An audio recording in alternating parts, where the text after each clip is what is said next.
We're going to find out. What's live now? Here we go. We're live. Are we? Oh, my God. Oh, hey, guys. What's going on? What? We've had some technical difficulties that were not of our making. Yes. Yeah. Mike was doing a thing there. Whoa. Hey, okay, audio coming up. So we're trying to reboot everything and get back up. We were getting everything set up for our show, and then it just went down. Yeah, so all the computers here are like it's something with murder. It's been hell. With a Chrome update. I got news for you. If Drew wasn't here, we would have just said screw the live, and we'd have started drinking. You can tell we kind of. Oh wait. Actually, that's kind of what. Start with. So that's kind of we've already been doing. Yeah, we. I think 4 of us are a couple glasses in, but Drew's been working hard. Hasn't finished a sip yet. And in honor of our release video this week, Mark. Oh, Mark is Mark on? Mark is on yet. Oh, we gotta wait for Mark. Let's wait for Mark. Scoot over a little. But let's real quick talk about the cinnamon whiskey. Okay. It doesn't need us. It doesn't need a whole lot. Talk amongst yourselves. We don't need to talk about it too much. I mean, really, I'm sorry. The reason we did it was because this guy he's got a lot of Fireball at his house. Don't ask me why, but he does. And I had Hellboy. I have weird neighbors that do shots of it. And I only had it because I thought that the label was cool. So we were talking about, what video we want to shoot next. And I was like, well, you got Fireball and I got Hellboy. Why don't we do a cinnamon whiskey comparison? And so I know we had a couple people that talked about the Jack Daniel's cinnamon whiskey and the Jim Beam Fire. And, we kind of wanted to do Fireball against some less known labels. The Hellboy, just because it's got that, it's more of a cult classic. I think it's more because of the label and the association. And then we've been talking about the chicken cock for a while. Just because it's Mark's in now. He came in just in time too. But speaking of the devil, just because it's in this aluminum can of a bottle and take it golfing. Yeah, take we it to hadn't the beach, had it, so we were like, you know what, that'd be a fun one to try and just see what's up. So it was a fun review. It was interesting. Apparently, there's a little slow motion action going on, and I believe there was a facial expression. What did you call it, Andrew? So it's the anti-whiskey gasm. Yes. Yeah, so that's a good way to describe it. So they went through and they did their review of Fireball. And it was, it's all right, it's Fireball, whatever. And then they go to the Hellboy, and he hates the Hellboy. He's like, oh, and he slows it down and like,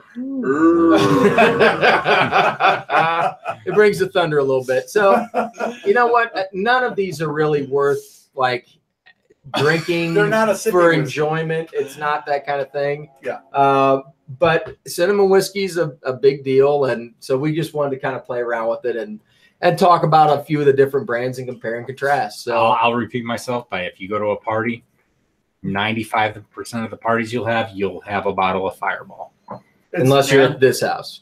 But then you have chicken cock. Yeah. But then you have so you'll have some. Fireball is more palatable. We only have that because of the video. Okay, less respecting fair enough. Parties. FYI, I know the video is gone. I'm trying to fix it. The camera is jacking up. We're just it's going to be a drinking night. I'm just telling you right now. But you know what? We do have Andy is on and Mark. You guys have video. You guys can talk. Hi. Can you all hear us? So, yeah, let's take this show over for a minute, Andy.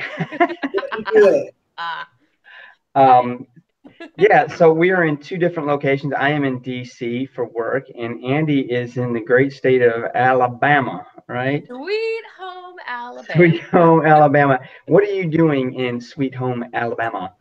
Well, the day job. I am going around to different bars and restaurants and ABC stores because Alabama is a control state, and I'm working on pushing the only 2 SKUs that I'm allowed to sell in this state are a port cask finish and a 12-year. So it's been a lot of fun so far. I'm in Birmingham and I went to Tuscaloosa on Wednesday. Great little cities. A lot of fun. So. Nice. Why are they only allowing 2 of your expressions, by the way? Do you know or? Yes. You see, Alabama is what is called a control state. And what that means is that the state government controls the all of the sale of liquor, from getting it brought into the state to distributing it. The state has the lock on it.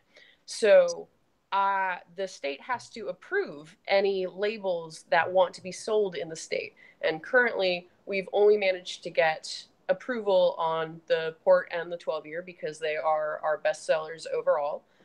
We presented them with our classic and our 18-year in January, but they decided not to pick those up for this year until they see the port and the 12-year improve. So I'm out here fighting the good fight. Trying to improve those two so you can get two more. Yeah. Yeah.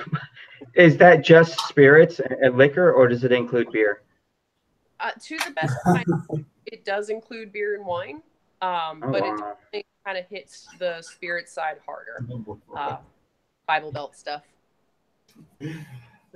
Yeah. Well, in the great state of Indiana, where Scotch for Dummies are headquartered, they just finally passed alcohol sales on Sunday. What, a month ago, guys? Is that what it was? Congratulations! I know. We finally made it to like the 19th century. Mark, you need to prepare because we're getting ready to do a shot of this fine cinnamon whiskey in honor of getting the camera working. And so Mark was negligent in his duty traveling. He didn't take any scotch, so I whipped out a package and nice. This is just a family show. I just whipped out I quickly sent a package to Mark with the bottle we're tasting tonight, and I threw in a little surprise, and I thought we were going to be doing Fireball, so I sent him a little bottle of Fireball to start the evening. So this is to the cinnamon whiskey guys. It was a fun one, and also to Andy thank you for sending us the bottles, and also one more thing to 3,000 subs. Yeah. Oh no, we've got something to cheers to that. Well, we will. Yes. This is as well. 3,000 subscribers so far. Cheers, guys. Cheers. I don't want to do this. Just do it, man. Oh, that's actually not that bad. Not that bad. It's like chewing on it's like watered down. It's that little red hot candy. Yeah. Yep. Period. Can I need some water? Not the way I want my whiskey. Yeah. No. Oh, so I've not been paying attention to chat either. I have not had a chance to pull it up. So hopefully Telex is doing some moderation for us. It's a crazy night.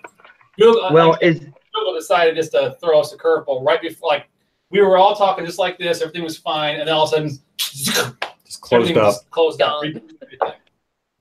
Okay. I checked on my phone just to see how video is looking. So, because I'm keeping track of the chat on the phone. So, Telex, I'll get to the whole DC trip later when the wheels come off. But we got a lot of stuff to get through tonight, right, guys? Yeah, we do. Since we have Andy on, we're going to talk briefly. We already did the sherry cask that you sent us, which was actually really good. We enjoyed this one, as you can tell. It was very tasty. So we have not had the 15-year yet, and so I guess we're going to do a live review of the 15 right now. Is that right? We've ever done a live review, haven't we? Well, before we pour it, let's talk about the sherry real quick, since we have Andy now. Because when we reviewed it, we didn't have her on the show, and let's talk about that. Or you can share some info with us about it, Andy. And then also, while you're talking about that, before we got started, you were talking about the availability of the sherry and the other expression.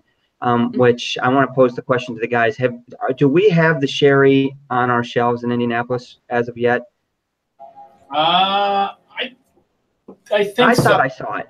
I think I have seen it. There's actually been a big splurge, I think, of Glen Moray in all the liquor stores lately. I've seen a lot more than I used to. I guess they're pushing out the marketing and stuff. Well, and I think it's because you guys have all these new bottlings. So is that going well, Andy? Yeah, here goes Andy. Cue it up. Yeah. So we've been having so much fun with all of the different cask finish expressions on our non-age statement whiskeys. In fact, and I just looked this up just for y'all, the 2018 Spirit of Speyside Whiskey Awards that just happened over the past week. Nice. We actually won the best non-age statement whiskey for our Chardonnay cask finish. So we are super proud of that one, especially because that one's absolutely crazy. But beyond that, we do also have our port cask, the sherry cask, which you've tried. And then another new one that we released last year that's starting to really pick up steam is our peated non-age statement whiskey.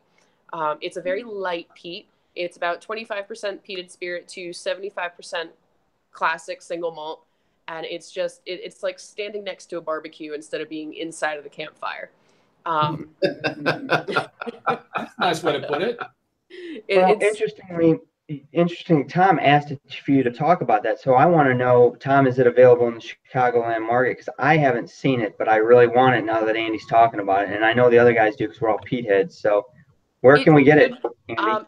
It should be. Unfortunately, I'm not as familiar with the Chicago retail stores. But if you're seeing the sherry cask finish, then you should be able to, if you don't see the peated on the shelf, you should be able to request it. It is in the same navy blue box as the rest of the expressions are, but it has a very bright teal ribbon across the bottom, like how the sherry's got that pink line. But yeah, so if you're seeing the sherry cask around, the peated should be there if it's not already. So, yeah, Tom just was saying that it is available in Chicago at Benny's. Yes. So Awesome. that helps you out. Yay! So at very worst, guys, if we have to, we can just wait until Drew has to take a trip up to Chicago for work, and we definitely will have a bottle of that because I know we all want to try it. Absolutely. I'll be up there in June again. Next month. It's like every other month. Good deal. And so you were saying the sherry's the one that just won the award, 2 days ago, right? The Chardonnay. Chardonnay. The Chardonnay. So tell us a little bit more about the sherry. How is that being received? Have you got any, word across the various areas of the globe of where it's available, or? Yeah, well, I mean, it's still, I mean, we just released that in January, so we're still kind of working on distribution. Where we have gotten placements, it's doing very well.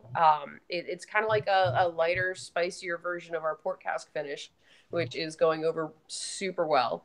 I've actually been having a blast with it, using it in cocktails at various events, which is just really fun. And it's gonna be really interesting, especially after July, because in July I'll be down at Tales of the Cocktail. For the Tales of the Cocktail event, I sponsored Glen Moray as a base spirit in their cocktail competition. So we've already got like 5 or 6 bartenders who have been playing with the sherry cask finish in a version of a French 75. So I can't wait to see what actually happens in New Orleans. It's going to be so cool. Is that the name of a drink? A French 75? Yes. Yeah. It is. So what's in that? So a French 75 is actually a classic prohibition cocktail. It's traditionally gin-based with a bit of lemon juice and Prosecco or champagne, a little bit of sweetener. It's a very light, easy summer drink. So being able to do like a Scotch riff on it, I am so excited to see what these creative folks have come up with. So they're substituting the gin for Scotch. For Scotch. And we should do some summer cocktails with Scotch. Yeah, I can imagine that would completely change the taste. I've done an old fashioned with a peated whiskey before, or peated Scotch. Man, that's a nice combination. Yeah. All right, so let's get into the. Well, one question for Andy, real quick, from Jason Whiskey Wise. He's from say. Question for Andy: is Graham working on any rum cask whiskeys? To the best of my knowledge, I am unaware of any rum casks in our warehouse. That doesn't mean that there aren't any. I just haven't been told about them. I do know that we are working on releasing a Cabernet Sauvignon finish that should be coming out in 2019, which I had an opportunity to taste a little sample of that, and that is going to be amazing. Cool. But as far as rum is concerned, I really don't know, unfortunately. They do have some really definitely doing the wine casking then. Yeah. Mark, you got your 15 poured? I do not, but I can have that. I was looking at the comments, and the questions just keep pouring in for Andy. We could just be fielding those. Travis Faircloth wanted to know if she was aware of any fully matured sherry bottlings coming out of Glen Moray in the near future. Oh, you know what? There might be a distillery exclusive along those lines, but I unfortunately am not entirely privy to that information. The distillery will always come out with these really unique special bottlings that are only available when you go visit, which is kind of a bummer because they've got like a peated sherry finish one that they've been sharing right now. Delicious. But yeah, as far as a fully aged in sherry cask, I don't know those secrets yet. I'm sorry. So we're all going to have to go to the distillery. Well, then. I was going to say, Andy, it sounds like you need to spend some time with Graham and talk through what all works. They've got her slaving away in Alabama. No, yeah, I know, right? She's actually working. We asked some tough questions, and to have the answers, you got to go to Scotland. Got to get the bosses in. If you feel like it, we'll go with you. I heard. Just a big old field trip to Scotland, right, guys? Do it. No, we don't want to go to Scotland, but if we have to. Whoa, no. We want to go to Scotland.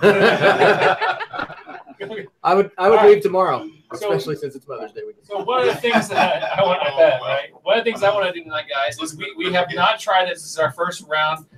Normally we do reviews. Since we did cinema this week, let's go ahead and do a quick round robin on the Glen Moray 15 and see what you guys think. And you guys already tasted that thing.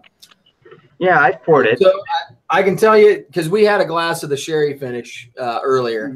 And so this obviously is just your spirit. It doesn't have any of that sherry influence, but it's got a little bit more refined edge to it, I think. Is there a little bit of sherry? Tell us about what goes into this. So here's what's actually really cool. Here's the entire reason I sent you both the sherry and the 15-year. Because while the sherry cask spends an average of 6 years in American whiskey barrels and 8 months in Oloroso sherry casks, the 15-year is actually a 50-50 split. Half of the batch spends 15 years in the American whiskey barrels. The other half of the batch spends that same 15 years in the Oloroso sherry casks. And then they blend it in the bottle. So, and we lost video. We lost video. We lose video again? We lost our video. So you keep talking because when you talk, we see your video. So it is. You're telling me that it's going to be more sherried than the sherry version. So what's going to happen is you're going to get some really similar notes to the sherry cask finish. They're just going to be a lot more mature, a lot better, just really lush and lovely. This is honestly my go-to drink when I'm at home and sipping something. I can say that the sherry cask finish seemed a little more sweet, and this one I get a little bit more of the bourbon influence. In it. I don't get it quite as much of the sherry fruity tones, but it's definitely more refined and a smoother glass, I think. My first sip of this was I got the honey just popped on me. The nose is more leathery, I think, not as much honey, but man, that honey just popped really strong. Oh, and see, for me, whenever I smell this, I just get milk chocolate. Really? Yeah. Took the words out of my mouth. Like if you think of like a melting Hershey bar, it's just. I mean, it says it on there, dark chocolate, but there's a chocolate. Way to reach deep there, Chad. No, no, but leave him alone. He's been missing for all the different kinds of chocolate. That's what I smell. And when Andy just said melting chocolate bar, that's what I smell. Also, you brought us a bag full of Irish whiskey, so yeah. So it's 40 ABV. Is that right? Did I read that wrong? 40%. Yeah, 40. 80%. So I will say that to me it's a little weak on that side. I think it needs a little bit more. It tastes a little bit of watered down, to be honest. But I mean, the taste is good though. It's good quality. I got the chocolate in there as well. It's a little on the weak side for me. Oh, I smell. And another question we got to ask you guys is, did you blow out your palates with the cinnamon whiskey?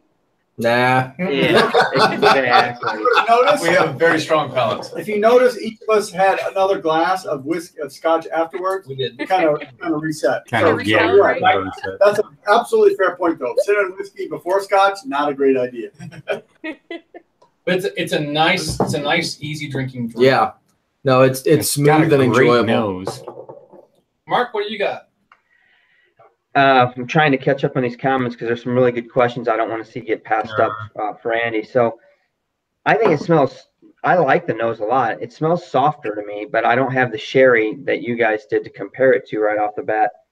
I don't get much of the chocolate note at all. I can smell a little bit of the fruitiness of the sherry, though. I thought it was a soft on the palate. It's an easy drinking whiskey, I think, as far as scotch is. I don't remember. Well, so you sent us this. I have no idea what the price point is at the liquor store. I know it's available, and it's a 15-year. I love the fact that they put an age statement on it. Yeah. The 15-year should be retailing around $49.99, depending on your market. That's really very good. reasonable. That's really good. So I think it's a little bit spicy to me. I don't think hot as far as alcohol, but It's got a little bit of spicy.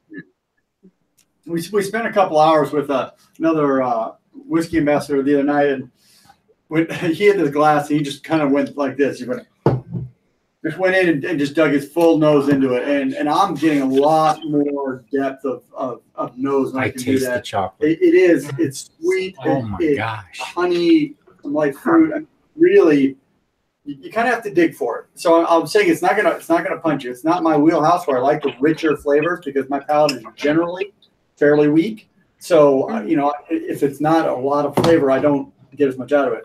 If you dig though, it's there. You just have to kind of work for it. So let's go around the horn real quick and kind of go through a number if you can. I know it's kind of quick, but you want to start off, Sean? Yeah, I'll go ahead. I really like this glass, and especially for $50. That's a good price. You know what I mean? For a 15-year-old whiskey, it's light, it's smooth.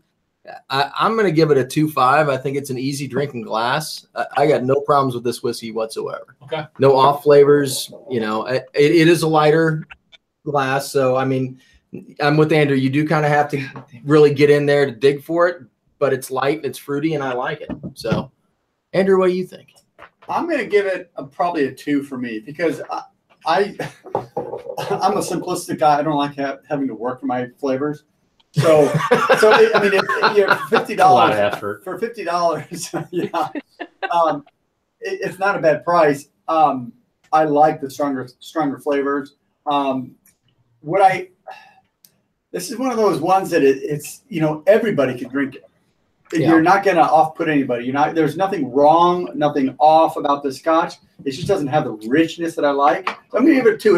It's a good everyday. Honestly, scotch. I'm excited to try the Peated. And I am too. You said there was a Cabernet Sauvignon coming out. Yeah, that's And gonna I'm all Coming about that. 2019.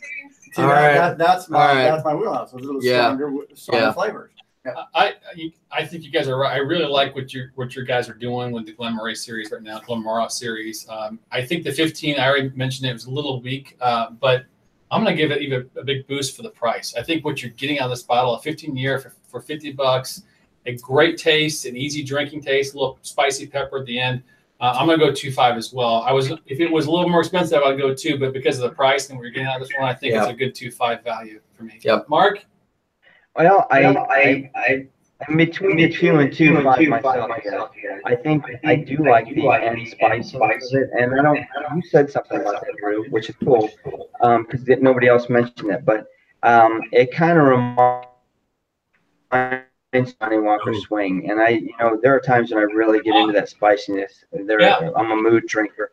And a 15-year-old, I love the fact that they're actually putting an age statement out there. Because they do have a lot of NASs on the market, and that's cool too. But I like the fact that they put one on this. So $50. I'm trying to think of what else I get for that $50. I think it's an easy drink. I think it's a little bit lighter than I expected, especially after hearing your definition, Andy, of what's in it. You know, the 50-50. Before I tasted it, and I heard you say that, I kind of expected it to be a little bit heavier on the sherry. The sherry's in there. The fruitiness is definitely in there. Sean, you mentioned that, so I'm going to give it a 2.5. Again, Drew, I got to echo what you're saying. I actually am happy to see 4 or 5 bottles of Glen Moray on the shelf at the liquor store. Though there's some options out there and some inexpensive options. So we really need to get through the other ones. I definitely want to try that Peated though. So I'm going to go 2.5, Sean. There we go. What did you 2.5? I'm going to put a little into it that I did the classic. You mentioned the chocolate. You read the chocolate. I smelled it. Sure. And I'll tell you, like, chocolate just jumped out of me. Really? Like, did that. Really? Somebody says something, and it jumped in my head. Sure. And then when I tasted it, it was like a backlash of, like a creamy little chocolate on the backside before anything else happened. Yeah. And then that slowly went away, and that was delicious. And then all the other, like the fruits came out and everything like that. So that was really weird for me, and that's the only reason why I wanted to stop. That's why you drink Scotch. That's why I wanted to stop and say that. Let's give him. He's growing up, y'all. Yeah. But you guys, I want to bump mine up to a 3 just on Mike's review. I'm excited. Seriously, I'm like.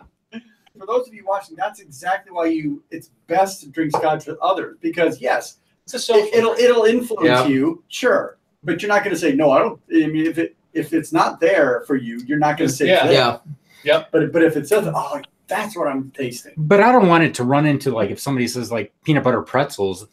Oh, I smell a peanut butter pretzel. You know what? I don't want to do that. Not if you don't. I don't want to do that. You've got the master distiller putting a flavor profile on the bottle for a reason. I totally smelled that. Yeah, absolutely. And then tasted it. You know, that's what they want you to be able to pick out. You know, those are the predominant flavors that you should get. Yep. You know, see, I've got my flavor wheel out to make sure that I can analyze it. Oh, my God. I wanted to. There's a question way up here. This is scrolled up. This is amazing. I wanted to make sure Andy got. It was from the Whiskey Thief. It says, "Hey Andy, I've seen some Glen Moray that are specially bottled for Specs, which is a liquor store in his local area. He wants to know: is that just marketing, and the juice is the same as their standard bottlings, or is that a special bottling for Specs? What's different about it, or is it the same?" So those are actually special bottlings for Specs. We have a fantastic relationship with that entire chain of stores. I was actually in Dallas and Houston a couple months ago visiting and doing master classes. And Specs has been behind the brand for years. So we've allowed them to kind of pick barrel samples out of whatever they've chosen, and we actually create those bottlings for them. And we do that for other stores as well. I know that Total Wine and a few others have their own special sort of bottlings. So if you go into a store and if you see Glen Moray on the label, but it's not like our traditional blue box, that is something that particular retailer has picked out for themselves, which is awesome because it really broadens the horizon. Right. I mean, it's almost a good lead into the other bottle that we're going to try in a little while. I don't want to start talking about that just yet, but I mean, you know, it's a special bottling, which is also it's different. It's unique, just like your independent bottlers, and that's where this other bottle came in. And I'm not ready to pour it yet, you guys. I'm not going to just slam this 15. Can I enjoy it for a second? Can we talk a little bit? Of course. Is that the same concept as a lot of us? Just because you're not here doesn't mean you can slow down your whiskey. Don't yell at us. Andy, is that the same concept that they have, like with the bourbons, like in Kentucky, where a store will go down and sample like multiple barrels? Is that the same concept then? Okay. Yep. I mean, granted, it's the since we're based in Scotland, it's not as easy as literally every other whiskey distiller here in the Southeast. Right. So that'll make it a little more exclusive, pretty much. Exactly. And we'll a lot of the folks who do choose to do independent Glen Moray bottlings, they will use different bottles, different labels entirely. So it becomes it's a whole different thing. Similar, but there's a little bit more work involved. So they don't just get like a little round gold sticker that says whatever liquor store on it. They can actually kind of customize the entire label. Is that right? Yep. Okay. That's really cool. So ironically enough, I'm letting this sit a little bit longer. It's still the 15, and I'm getting much more of the bourbon oak, just the raw oak coming out. It's getting more vanilla-y. I'm smelling it's softening, and I'm losing some of that fruitiness flavor or smell that I was getting earlier. And it's getting sweeter. No, he's still on the 15. Okay. He's still Sean's like disappointed. He's still on the 15. Dude, I can tell you, asked that question. Andy. I don't know if you've opened this bottle that we sent you, but it's beautiful. I just did. I haven't smelled it yet. I've been polite and I'm waiting. All right, so there's no need for that. No, don't be polite. So first of all, from all of us, thank you so much for sending this stuff. Yes. And we would love to get your thoughts on this one first. If be the first one to smell it. I haven't touched it yet. I have it sitting right here. I would love to get your thoughts as a honorary Scotch dummy. No, I get a sticker for that. Remember, a 4-finger pour is the highest, so you got to rate it. Yeah, you got to put a rating on this one. Oh, snap. Okay. So let's talk about this bottle. So this bottle was something that Mark acquired. It was it was given to him. This is so this was distilled at White and White in 1980. It is distilled at Glen Moray in 1980. Bottled for White and White at 13 years old. So which White and White is closed. They went out of business. I don't know what year. So they went out of business in the early 90s, if I remember my research correctly. Yes, you are right. So this was bottled for White and White in Scotland, but the sole U.S. importer was White and White Importers, Elk Grove Village, Illinois.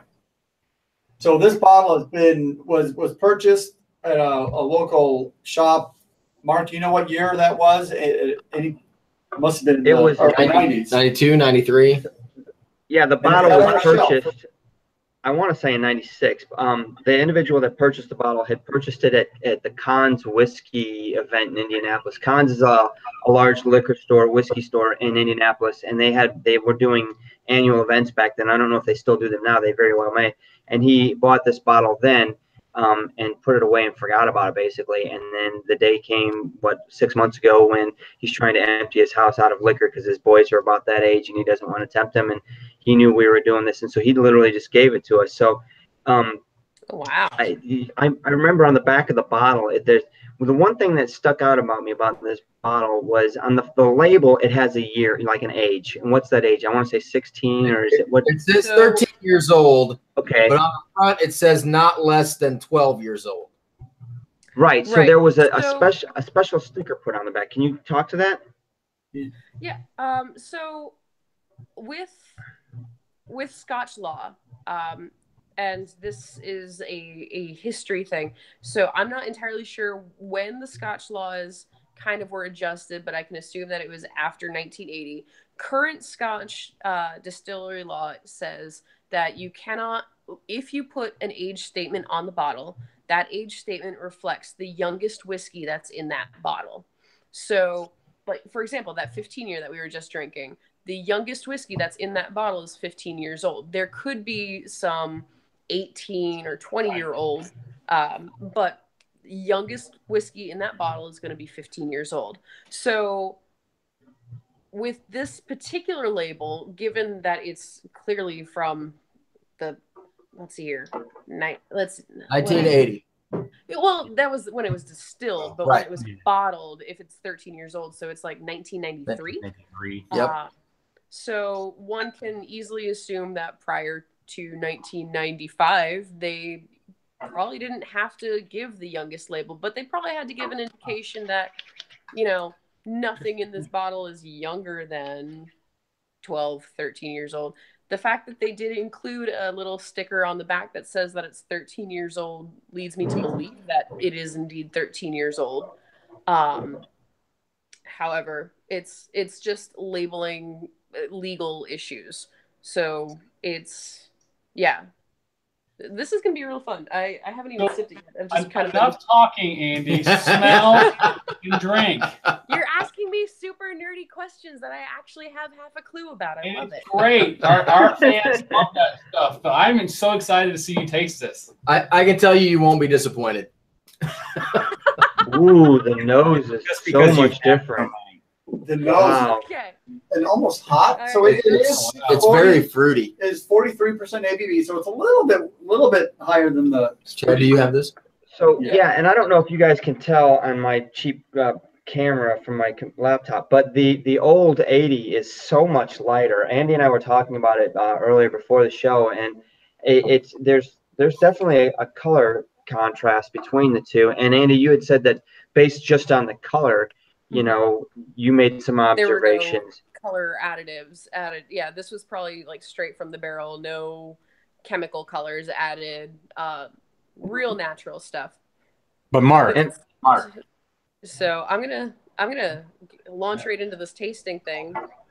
Okay. But Mark, it looks like you drank more of the Fireball than you have of the Scotch. That's good. That's a Fireball. It's gonna clean the hotel toilet tonight. Oh! I had to send it. It was fun. Bring that shiznit home. We'll pour back in his bottle. I'll use it later. He's gonna be like, lock me up.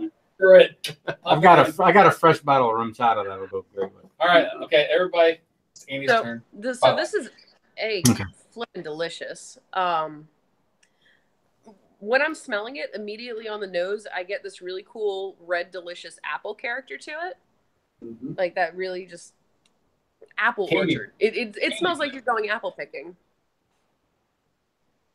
And then on the palate, that fresh apple flavor kind of gets replaced by more of a dried baked apple, but it's still really prevalent. There's this really cool pepper, like a white pepper component that I'm getting. Yeah.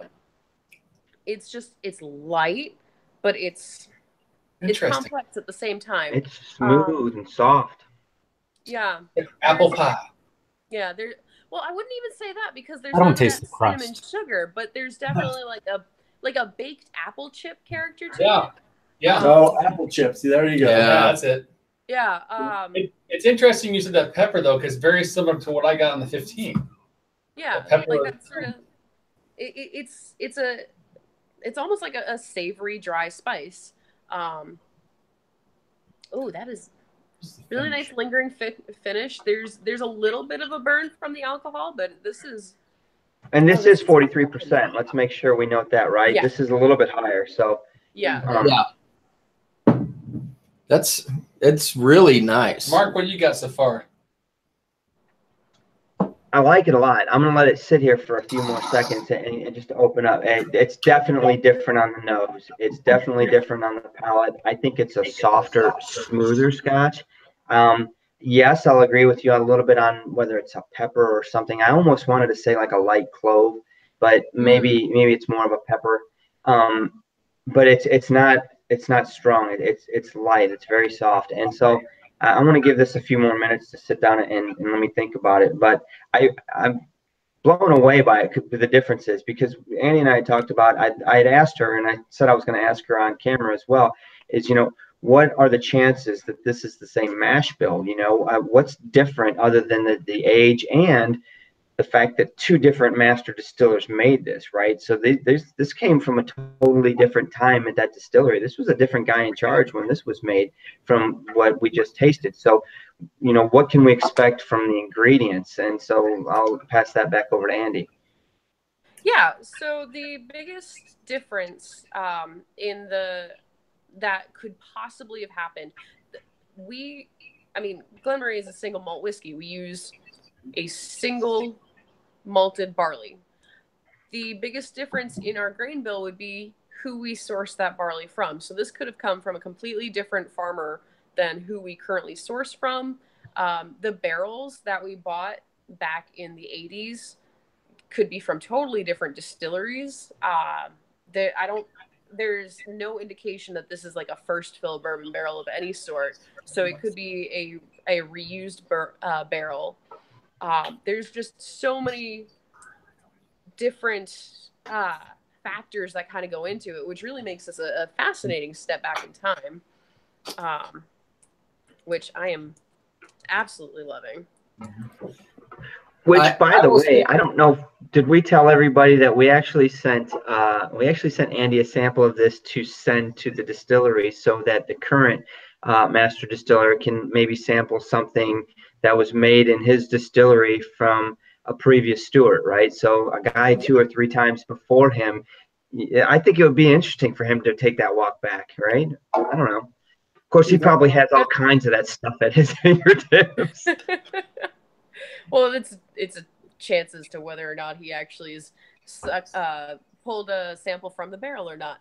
But yeah, this would have been distilled by our 3rd master distiller and then aged by our 4th. Let's see here. The 4th master distiller who would have done who would have overseen the aging was Ed Dodson. And I am blanking on the name of our 3rd master distiller, so I am looking that up right now. We're not going to hold you to that. All right. So Tom Arnold's question: who had water? I did. I hope it holds it. I can say that this glass it's really fruity and light. I love the nose. Like I could sit here and just smell the nose of this Scotch for a week. It's so awesome. This has a lot more of, it has a more powerful nose.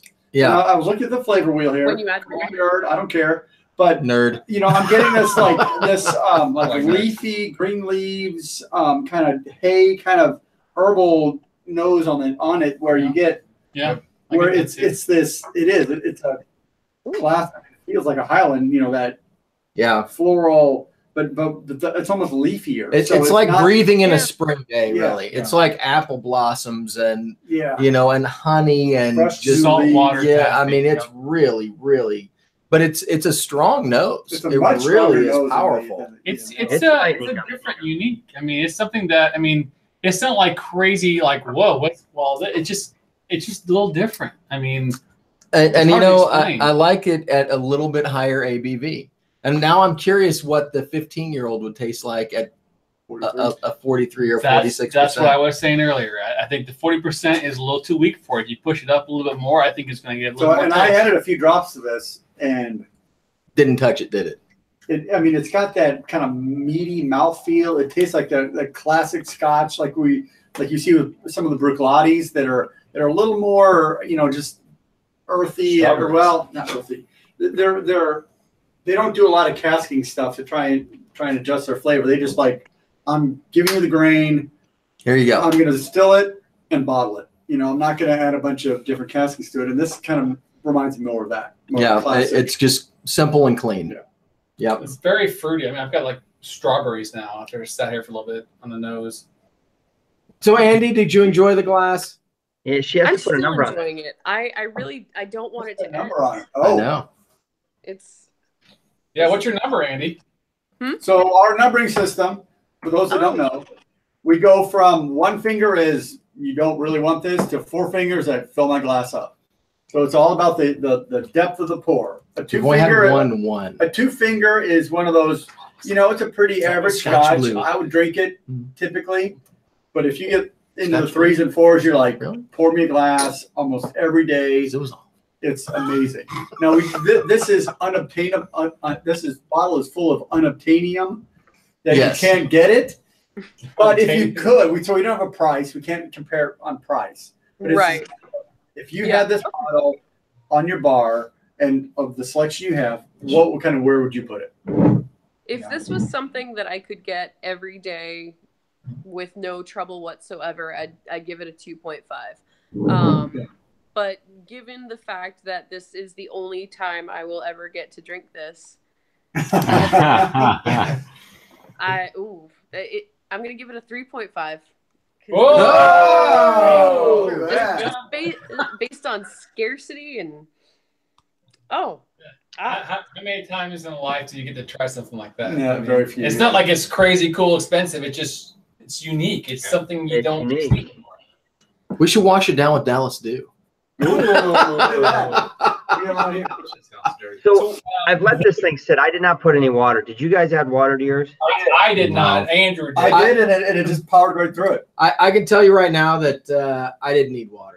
It was a great glass just by itself. I've stepped away from water. I pulled some tobacco out. There's been a lot of comments lately on the forums, on all the other whiskey tubers, on their stuff, and people about adding water. Yeah. I can say right now, I never add water to my whiskeys unless we're reviewing. I mean, because I know I'm getting into. However, I will say that we have added water to whiskeys that I thought would totally kill it, and it brought out awesome flavors and unexpected. For sure. Oh, that's what it's going to do. Yeah. It does that to bourbon. There's no doubt that water totally affects the whiskey. It's just that normally I'm fine with the neat version of it at home, personally. Now, if it's a cask, I did add a little bit of water to mine, just to see what would happen, and it did make it a bit water grassy. So it got what? When I added water to mine, it did get a little bit grassier, which was freaking awesome. So I'm certainly not going to complain. That's oral. I added a drop, and I got your apples. That's what I didn't smell the apples in the beginning. I added just a hint of water, and now I'm getting real strong red apple, right? Oh, it's like so caramel and brown sugar. With the water? Really? This is the.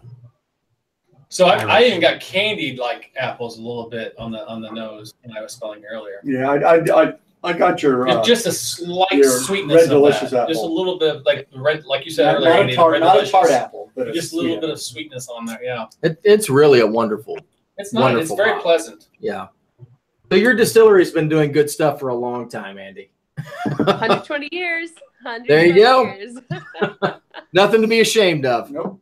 All right, what's going on? Wheelhouse. We were told to wash it down with Fireball. I don't know. I am not washing it down with Fireball. I would be a disservice to this glass right here. The whiskey thief said that. Watch. So, Chad, what do you think of that glass? Did you enjoy it? So, all right. So here's the noob. No experience. Right? The Chad. When I want to recount. Well, when I see a bottle that's that color and I see a bottle that's this color, I expect this one to taste so much lighter, smoother. Because of the color. Yeah, and just not have as strong a flavor. And this one was like flavor as soon as you taste it. The longer it sits, the better it is. Just all different flavors. And it was a really, really strong finish. And, you know, I'm the nerd too. But the finish for me was a really strong tobacco. Really? Really? Yeah. I can see a little bit of that, maybe. I can get that. Yeah, it was good. I like it. You can pull that out. That's good. I think it's interesting as just an experiment in flavor tasting to go. You know, it's a bottle that was this was done 25 years afterwards, and so just how the distillery evolved, what they were shooting for. You know, how they were casking maybe differently, just their production profile has changed just a little bit. And it's interesting to go back a little bit and just see, you know, how they were doing things a little earlier. And it's been, you know, kind of fun. We enjoy your distillery, Andy. Yeah, absolutely. For sure we do. But I mean, when you think about, you know, the history of Scotch, and all the distilleries have this storied history, right? It's really cool to be able to do something like this and step back into Glen Moray's history, right? So it's just one of those, let's step back 20 or 30 years and see what was going on with them then. And, you know, how many opportunities do you have to do that without spending thousands and thousands of dollars on some whiskey auction for something, you know what I mean? It was just, this was a blessing kind of dropped in our lap. It's really fun to do. I think the water on my take, I enjoyed what the water did to the nose. I think it softened it a little too much on the palate for me. It didn't ruin it. It softened it to the point where I didn't enjoy the flavors as much because they were a little weaker. I just wanted it literally just watered it down. It didn't bring anything new out. It just watered it down. So I would stick to it neat, although I want the water for the nose because I wanted to get that apple that you were getting. To be fair, I also have the. All right, let's do the numbers.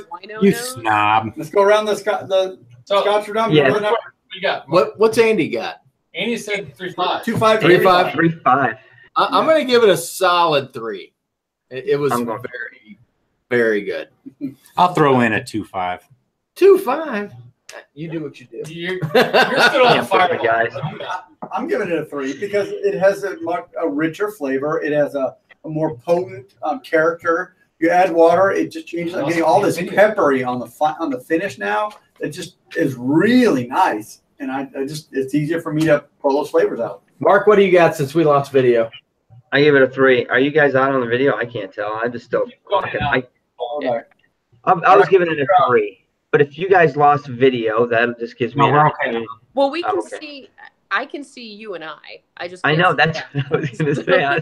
That's all that matters, really. Yeah. We're the important ones. So, We're Drew, gonna what would you give it? You know what? I think that I'm going to give it a 3 as well. Just based on the fact that it tastes great, smells great, and what we're getting out of this unique. I think that yes. Yeah, 3. It's just really good.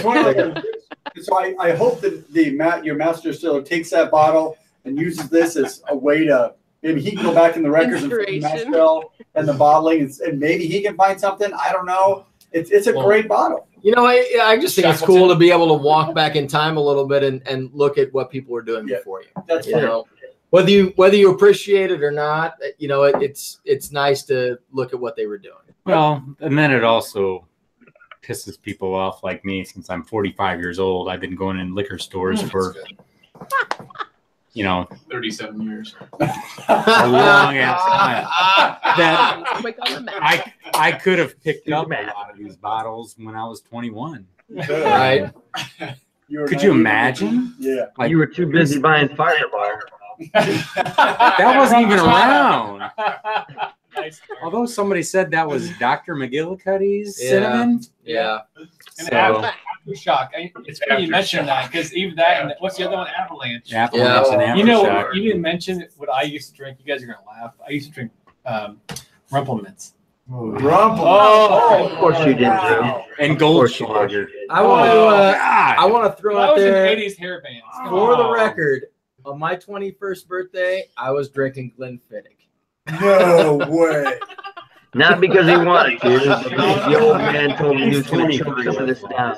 And for the record, Mark Broda, I drank 3 people under the table that night. I don't want to drink for the record. I had my first Scotch 3 years ago. I took a look at the questions on the chat, and I didn't see anything really to you, Andy, but I wanted to back up and throw a question from me out to you.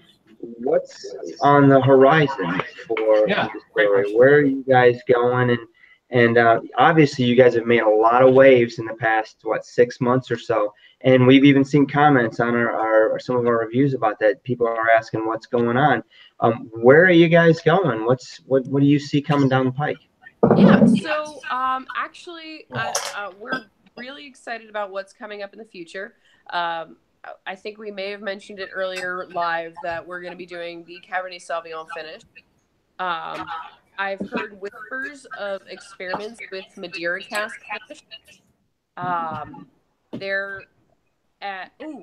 So a big change that's going to be coming up is we are planning on. We do have a 25-year-old Scotch currently. Oh yeah, surprise! Our $200-something 25-year-old Scotch is a port cask. It's currently available as a port cask finish. It spends 23 years in first fill bourbon cask and then 2 years in port cask. We are going to be discontinuing that in favor of doing a 21 and I believe a 30-year. Something like that. So if you see any 25-year bottles, splurge. Because we're going away. We need to look for them. I want to try it. Yeah. It sounds amazing. Yeah. Have you tried it, Andy? Huh? Have you tried that one? I have. Is it good? It is robust. It is very there is a lot of evidence of oak.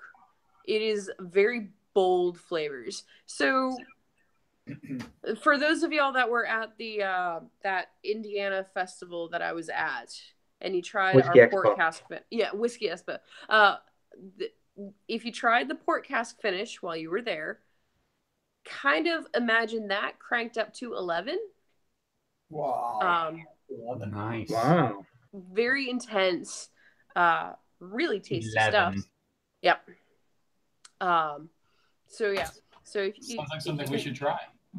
I can't send you a sample of that. I can't. That's a good girl. They won't even send me a sample of that. How am I supposed to send I like that we're like that close now. We can just ask.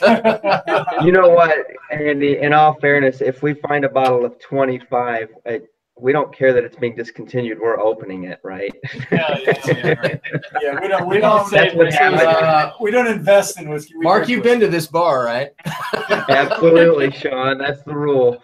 And then Tom just said that there is a Glen Moray 25 Old Port Wood Finish limited release for $239.99 at Benny's in Chicago. Really? There you go. That is Wow. that's exactly what I'm Good talking stuff. about. Because Benny's is the bomb. So Tom, how about when I come up there, we get that bottle and you and I drink it? What? Damn. Ah. At least we don't have to worry about him coming home with an empty bottle. Drew can't do that.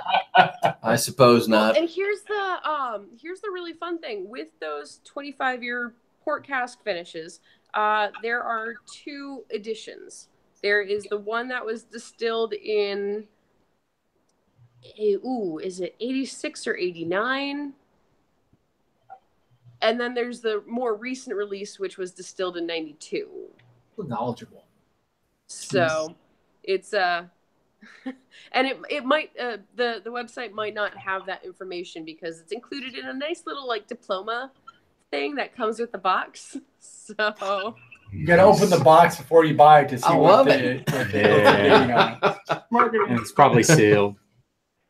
So while we're I guess we're wrapping up. Yeah, right? it's a little bit after 11 o'clock. And, Thanks for everybody sticking with us. because we've hit 3,000 subscribers, Alan. we are having a little sip thanks to Alan of the Glenfarclas 25. Alan Ward is the man. So I didn't And he send the is, bottle. And I've been talking to him, and he got a bottle of old Fitz. I want to Bottle and bond. Glenfarclas 25. I want to personally say thank Lucky. you to Alan Yep. for sending us this bottle. It is very Fantastic. nice. I had one He messaged pre-show. us about 2 or 3 weeks ago. He said, "I'm gonna send you guys a bottle, and you're 3,000." It tastes exactly like 3,000 He is- subscribers. He is. Man, what a great guy. We have definitely got to get down to Kentucky and see this guy. 2.5 years, 3,006 subscribers as we speak, give or take. I know, right? It's crazy. And Good job, And guys. we love every minute of it. I mean, It's fun. you know, we get a lot of you guys tuning in every week. We love it. We get to talk to cool people like Andy. Absolutely. We get to taste really great scotches that we would never have a chance to taste any other way. So we really appreciate everything that everybody has done for us. Moose 76, cowbell. so I'm getting, Wheelhouse. I'm getting old. Wheelhouse, cowbell. So the No, nose Scotch Dummies. is real. Taking my time in this one. I'm getting Yeah. malt extract and It's floral. definitely malty. The flavor, Oh, you getting yeah. some of that old wood in there. It's just. I don't want to hear this. Wet wood, like rainforest wood. Yeah, Mark, I wish we had saved some for you. yeah. There's none left. Sorry, Mark. We only got a partial bottle, and that's all we get. So. Chad, drink it all. Chad. Thanks, Scotch. Mark. I do want to say thanks to everybody for helping us reach this milestone. Andy, I want to say thanks to you for sending us some things to try and to talking with us about this and answering our questions, making yourself available to our subscribers and viewers. We have a great time doing this. It's fun to have you on the show. Definitely looking forward to crossing paths with you. I mean, I don't know, Louisville's not that far. Maybe we just come down there and kick the doors down and see what you're going to do down there. I don't know. I don't know what's going on this year for Whiskey Expo or anything like that, but thank you so much for giving us your time and for helping us get to where we are. We really appreciate it. All of our subscribers, all you guys that watch, tune in every Thursday night. Cheers to you. To my brothers back at home, cheers to you. Cheers to you. Where Andy's going to be in the next couple of months? We probably ought to. Andy, where are you going to be? Where are you going to be in the next couple months? Louisville. So, let's see here. I will be at Whiskey Live in Louisville, Kentucky on June 1st or 2nd. So, one of those. I think it's like the Saturday or Friday. And look up Whiskey Live Louisville. Whiskey Live in Louisville. 1st of June, yeah. And then I will be at Tales of the Cocktail in July in New Orleans, and that is the week of the 17th. I am only doing an official booth on that Thursday, but I will be around to hang out with people that entire week. We have subscribers all over there, so people that watch us. So maybe Lee and Mark goes here. Are you, Andy? Are you coming up to hang out with me over Mother's Day weekend this year? No, absolutely not. I totally don't blame you. I got a really funny story about brunch for y'all. So lay it on me. I bet I can beat it. So I have officially been in. And she just said y'all. She's been south too long. Or not long enough. But no, so I have officially been in this job role for a year. And one of my stipulations during my final phone interview was, I don't care what I have to do, but if you can make sure that I'm not working Mother's Day brunch, if I can put in my 2 weeks before Mother's Day brunch, I will sign on with y'all immediately. Literally. That's pretty funny. 2 weeks to the day before Mother's Day brunch, they sent me my offer letter, and I put in my 2 weeks. It was fantastic.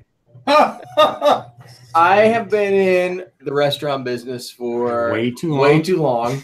Let's say over 20 years. All right. I have worked every Mother's Day, every Father's Day, every Easter. I don't know why you people want to go out to eat on those days, but you do. Yes. Because we're lazy. The people who go out to eat those days are the people who actually hate their mothers. That's Mother's Day. You know what? Every other holiday, everybody is pretty chill. Mother's Day, everybody comes in mad. Everybody comes in mad. Everybody comes in pissed off.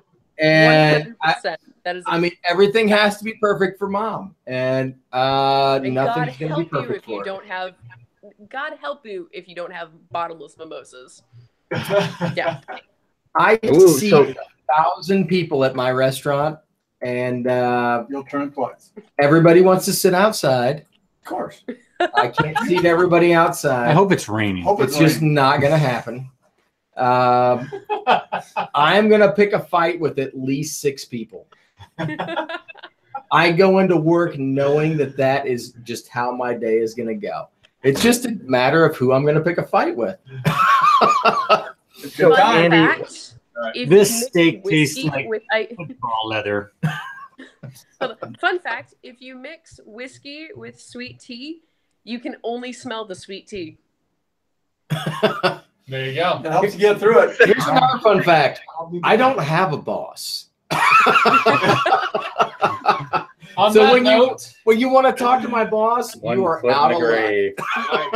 All right. So Andy, get over to Telex. Andy, thank you for joining. Mark, thank you for joining. Yes.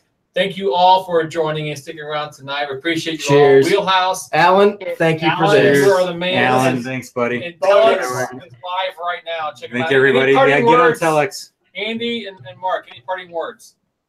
I just wanted to let Andy know that she needs to keep an eye out for Lee and Mark down in Louisiana. Some of our favorite subscribers love that couple, and if you get a chance to meet them, you're gonna have a good time. So I just wanted to put her on notice for that. Other than that, thanks everybody for hooking up and patience with what happened to the start of the video. Drew, thanks for making it happen, buddy. I know you were stressed out, and I just talked to Andy. Otherwise, I would have been texting you and making it worse. So thanks for keeping that up. Thank you, Andy. Thank you so much for coming on the show. And I'll see you boys tomorrow, man. Congrats. Hello. Mark's not even here, and he won't shut up. Yeah, we just lost with you. All right. Thanks, Andy. Thanks, Andy. Thanks, Andy. Thanks, Thank y'all. Cheers. We'll see you guys. Andre.